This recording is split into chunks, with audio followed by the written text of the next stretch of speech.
The United Arab Emirates, or UAE for short, is a country. It has 7 separate emirates, of which Abu Dhabi and Dubai are 2 of those emirates. They're an hour apart, and I live in Abu Dhabi, which is also the capital, and I've been here for 9.5 years now. So here's everything you need to know before you move to the UAE.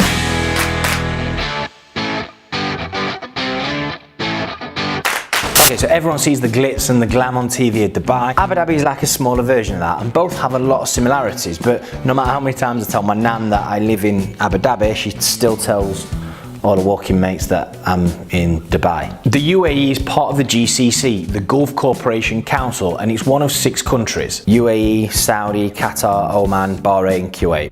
And it's in the Middle East. And when I say this to most people, it conjures up images from films like The Mummy, sandstorms, camels everywhere, scabbards. That is what you call the curved swords. We do get the odd sandstorm, but it's not as bad as the movies make out. And if you go far enough off the beaten track, you will see the odd wild camel. But the UAE is one of the most cosmopolitan places I have ever been. Tall glass skyscrapers everywhere, buildings that twist, buildings that lean, and there's more bars and restaurants per square mile than most places in the world. And yes, you can drink alcohol. Just Google Dubai brunches and see what comes up. The UAE has 2 seasons. We have hot and hotter.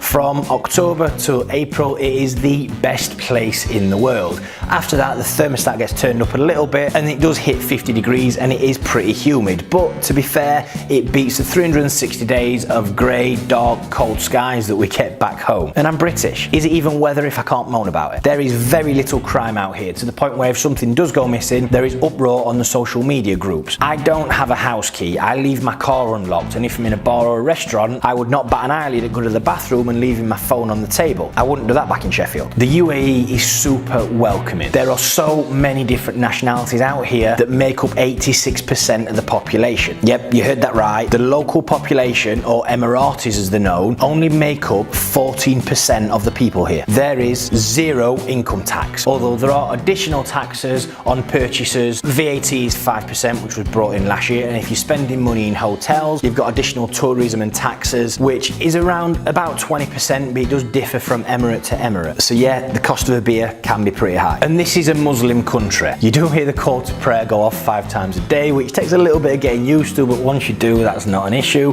Just respect the local laws and the local traditions, and remember that you are a guest in their country. And also, during Ramadan, make sure you don't eat or drink out in public during daylight, which starts at the beginning of May this year. As I mentioned, we've been here for 9.5 years, and we absolutely love it. There is such a strong expat community here, and we're lucky enough to be blessed with a great circle of close friends. And if you're thinking of moving to the UAE, just join our Facebook group and ask a question, or join any of the community groups out there on Facebook. There are absolutely tons, and people are always more than willing to help, because we've all been in your situation. And just remember, there is no such thing as a stupid question, so please don't be frightened on asking anything. Or alternatively, if you want to drop me a private message, or even just comment on the video, always more than happy to help. I hope you enjoyed the video, and if you are moving to the UAE anytime soon, welcome. Take it from me, it's going to be amazing.